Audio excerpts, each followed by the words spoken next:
more than 1,000 years, one of the most beautiful cities ever built, simply vanished from the world's memory. Not destroyed, not buried under ash or sand. It stood exactly where it had always stood, an entire city of temples and tombs and palaces carved directly into the face of towering rose-red cliffs in a hidden valley deep in the desert. The buildings were still there. The great carved facades still glowed pink at sunrise, and yet, to the wider world, to Europe, to the mapmakers, to history itself, it was gone. Over 500 years, no outsider knew it existed. It became a rumor, a legend, a lost city that most people were sure had never been real at all. Only one group of people on Earth still knew the way in, a single tribe of desert Bedouin, who lived among the carved ruins, watered their goats at its ancient springs, and kept the secret of the hidden city to themselves, telling no one, guarding the way through the canyon. And the way in is the strangest part of all. To reach this city, you do not cross an open plain or climb to a citadel. You walk into a crack in the earth, a narrow gorge in places only a few meters wide. Winds for over a kilometer between cliff walls that soar 100 meters straight up on either side, twisting and turning so that you can never see more than a little way ahead. You walk and walk in the cool shadow, the sky a thin ribbon far above. And then at the very end, the gorge walls part, framed in the crack before you, glowing in the sun, is a facade 40 meters high, carved flawlessly into the living rock. First sight has stopped travelers dead for 2 centuries. It is one of the great reveals on the face of the planet. So here is a city built by a mysterious people who grew fabulously rich in the middle of a waterless desert. And here, in the same breath, is a city so completely lost that the world spent 500 years denying it had ever existed. Both of those things are true at the same time. Neither one is an exaggeration. The question this place asks is one of the strangest in all of history. How does a people build an empire in a desert with no water? How does a city that grand simply disappear from human memory? And what does it mean that the very thing that made this city possible, hold that thought, is now the thing most likely to destroy it? This is Petra. To understand Petra, you have to understand that it should not be here. And the reason it is here is a secret about water. Petra sits in the desert mountains of southern Jordan, in a landscape of bare rose and amber sandstone, carved by wind and flash flood into cliffs, domes, and narrow canyons. It is beautiful, and it is brutally dry. This is not a place with a river running through it, like most great cities. There is no lake, no reliable rain. By every normal rule, a large, wealthy city simply cannot exist here. And yet, 2,000 years ago, tens of thousands of people lived in this valley in comfort, with gardens and fountains and pools. They managed it, because the people who built Petra were, quite simply, geniuses of water. They were called the Nabateans, a people who began as nomads, wandering traders of the Arabian desert, who knew the secret of survival in a land with no water, knowing exactly where the rare rains fell and how to catch and hide every single drop. And when they settled here and grew rich, they turned that nomad's instinct into a city-wide engineering marvel.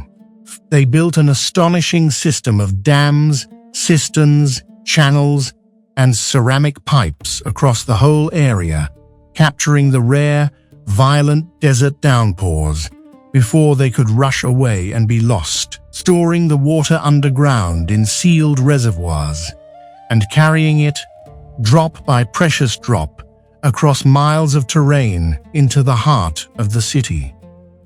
Along the walls of the entrance gorge itself, you can still see the channels they cut to run water into Petra, and the dams they built to divert the dangerous floods away from it. They lined their cisterns with waterproof plaster so nothing seeped away. They calculated slopes so precisely that water flowed exactly where they wanted it, at exactly the speed they wanted, with no pumps, using nothing but gravity and genius. They could take the water of a few storms a year and stretch it across the dry months to supply a city of maybe 20 or 30,000 people, plus their gardens, their animals, and the thousands of thirsty camels of the caravans passing through. In the middle of a desert, the Nabateans made water appear as if by magic, and, just as importantly, made the killing floods disappear. Foreign visitors described a green and watered city, with fountains and pools, in a place where by rights nothing should grow. That mastery of water was the foundation of everything else they built. Remember it, because the story ends with water too, and with what happens when the magic is forgotten. And the reason they needed a city here at all comes down to a single word: trade. The Nabateans grew rich the same way Marrakesh and Samarkand and Venice grew rich, by sitting at the crossroads of the great trade routes and taking their cut. In their case, the treasure flowing past was incense, frankincense, and myrrh, the fragrant resins burned in every temple and at every funeral across the ancient world, worth their weight in gold, carried by camel caravan up from southern Arabia toward the markets of the Mediterranean. And Petra sat right on that road, in a naturally fortified position, city you could only enter through that single narrow gorge, easy to defend, impossible to sneak up on. The Nabateans controlled the caravans, watered them, taxed them, protected them, and grew enormously wealthy doing it. That wealth bought them the finest craftsmen and the grandest ideas of the age: Greek, Egyptian, Mesopotamian, Roman, and they poured it all into the rock. And they remain, in many ways, a mystery. The Nabateans left behind this staggering city, and inscriptions and coins, but almost no literature, no chronicles, no histories of themselves in their own words. We know they worshipped gods they often represented not as human figures, but as plain carved blocks of stone. We know that, unusually for the ancient world, their women seem to have held real power and property, appearing on coins beside their kings. We know they started as illiterate desert nomads, and, within a few generations, were building one of the wonders of the world. But their own voice is largely silent. They speak to us almost entirely through what they carved into these cliffs. A whole civilization that we can see in exquisite detail and yet barely hear, because here is what makes Petra unlike almost anywhere else. They did not build their monuments up out of blocks. They carved them down into the cliffs. The great facades of Petra, the famous treasury, the huge monastery high in the hills, the rows of royal tombs, were sculpted directly out of the solid sandstone face, from the top down, by masons, who began at the top of the cliff and cut away everything that was not the building, working downward so they never needed scaffolding. What you see is not a structure placed against the rock. It is the rock itself, shaped into columns and pediments and doorways, the mountains sculpted into architecture. There was no room for error, You cannot add stone back once you have cut it away.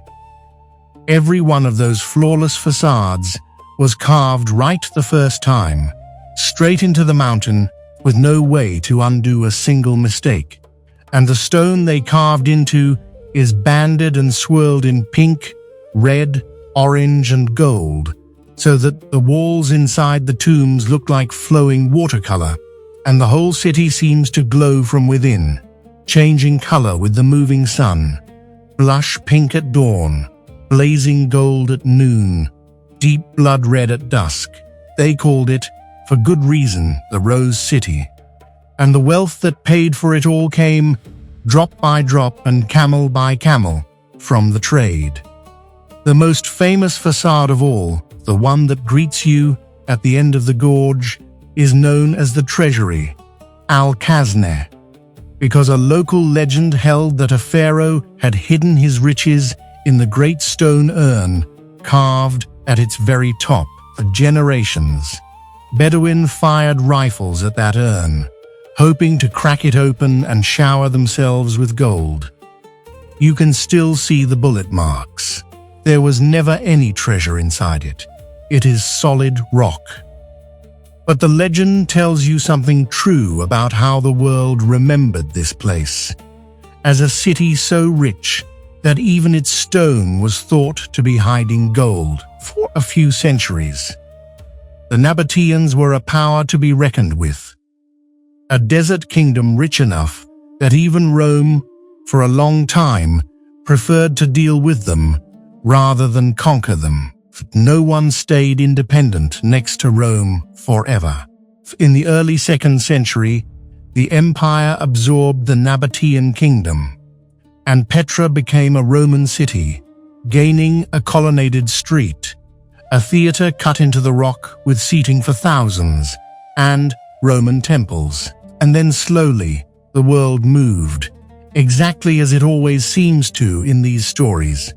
The trade routes shifted. Sea routes through the Red Sea began to carry the incense and spices more cheaply than the overland caravans, and the great road that fed Petra started to run dry.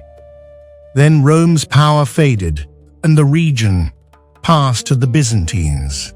And then, in the 4th century, a series of massive earthquakes struck, shattering buildings and, crucially, wrecking the intricate water system, the dams and channels and pipes that were the city's whole reason for being able to exist. The genius of Nabatean water management could not survive without constant care, and there were fewer and fewer people to give it. The city faded. The population drifted away. The caravans found other roads, and Petra, the rose-red wonder that had commanded the wealth of a trade route, slid quietly into decline, then abandonment, then silence, left to the desert and to the wind, to a few Bedouin families who moved into the empty tombs and made the lost city their home. And here is the astonishing part. To the outside world, it did not just decline. It disappeared completely. For over 500 years, Petra was erased from the map of the known world. The Crusaders passed near it and left a fort, then forgot it. The mapmakers of Europe knew nothing of it. Its name survived only in old texts, attached to a place no living European had seen. There were rumors among scholars, a fabulous lost city hidden somewhere in the desert mountains of Arabia.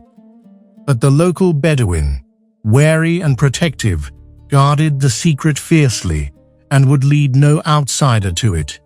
To them, it was not a lost wonder to be shown off. It was home and shelter and theirs. And the strangers who occasionally came asking questions were not to be trusted. For 5 centuries, one of the wonders of the ancient world sat intact in its hidden valley, lived in by families who cooked their meals and raised their children inside 2,000-year-old royal tombs, while the wider world had simply forgotten. it was real. Until 1812.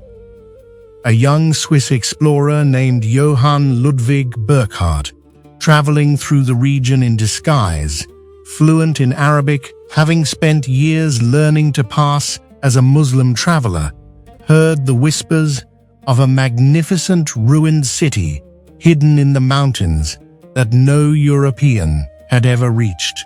He knew the Bedouin would never guide a curious foreigner to it. So he invented a reason. He told his guide he had made a vow to sacrifice a goat at the tomb of the prophet Aaron, which lay by tradition in those very mountains. And so, on the pretext of a pilgrimage, he was led into the narrow gorge, became the first outsider in 500 years to walk out of that crack in the rock and stand before the glowing facade of the treasury. He barely dared to look too closely or take notes, for fear his guides would realize he was no pilgrim but a treasure seeker, and turn on him. He glimpsed the lost city, memorized what he could, and slipped away. And with that, Petra came back into the world. The rumor was true. The lost city was real. And in the 2 centuries since, it has gone from a secret guarded by one desert tribe to one of the most famous places on the planet. A wonder of the world, on the currency of a nation, recognized instantly by hundreds of millions of people who have never been anywhere near it. Step out of the gorge and into the wider landscape, because the desert around Petra is a world of its own, and it holds a creature perfectly suited to the vanishing. Beyond the carved city stretch the deserts of southern Jordan, great valleys of red sand and towering rock, including the vast, cinematic wilderness of Wadi Rum, where the sandstone rises in cliffs and domes from a floor of crimson sand. It is one of the most dramatic desertscapes on Earth, and it is genuinely empty, genuinely wild, in a way few places still are. And moving through that emptiness, if you are very lucky, is one of the ghosts of the Arabian desert, the Arabian oryx, a pale, almost white antelope with long, straight, backward sweeping horns, so striking in profile that a single oryx seen sideways, its 2 horns merged into one, thought by many to be the origin of the entire legend of the unicorn. The oryx is built for the vanishing. It can go without drinking for weeks, pulling moisture from the plants it eats, surviving heat that would kill almost anything else. A creature that, like the Nabateans themselves, learned to live on almost no water at all. And it has its own story of disappearance and return. By the early 1970s, the Arabian oryx had been hunted to extinction in the wild, the last one shot, the species surviving only in a handful of zoos and private collections. It was gone from the desert entirely, exactly as Petra was once gone from the map. And then, in one of conservation's great triumphs, it was bred back from those few survivors and released again into the desert. And today wild oryx once more move across these sands. The unicorn of the desert, erased and then restored in the land of the city that did the same. Some things, it turns out, can come back from being lost. Which brings us to Petra now, and to the cruel irony waiting at the end of this story. Petra today is a triumph. More than 1 million visitors a year make the walk through the gorge to stand before the treasury. It is the beating heart of Jordan's economy and the symbol of the nation itself, the Bedouin of the Abdul tribe, who were moved out of the tombs and into a nearby village a couple of decades ago to protect the fragile site, still work here as guides and craftspeople and keepers of the place their families sheltered in for generations the living memory of the city that kept it alive through all its silent centuries. But the very thing that made Petra possible is now the thing most likely to destroy it. Remember the water, the Nabatean genius, the mastery of the rare desert flood. That mastery is gone, and the floods are coming back harder than ever. In a changing climate, the rains that fall on this desert are growing more violent and less predictable. And when a sudden storm dumps its water on the high ground, it does what it has always done. It funnels, with terrifying force, into the narrow gorge, the sick, the only way in and out of the city. Flash floods have roared through that crack in the rock repeatedly in recent years, sweeping down the same passage the tourists walk, forcing the evacuation of thousands at a time. In one disaster decades ago, and again more recently, people have died in that gorge, caught by water with nowhere to run. The Nabateans built their entire civilization on controlling exactly this danger. Their dams and channels were designed, among other things, to divert those flash floods safely around the city. But their system has decayed over the centuries, and the storms are growing beyond what it was ever built to handle. UNESCO now lists Petra among the World Heritage Sites most threatened by climate-driven water risk. The soft sandstone that made the city carvable also makes it erodable, dissolving slowly under wind and rain and the breath and touch of 1 million visitors a year. The Rose City survived being forgotten for 500 years. Now it has to survive being remembered. The crowds, the erosion, and above all the return of the floods that its long-dead builders once knew how to tame, and no one now fully can.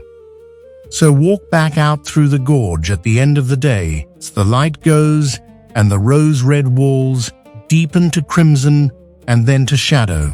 Seek winds ahead of you.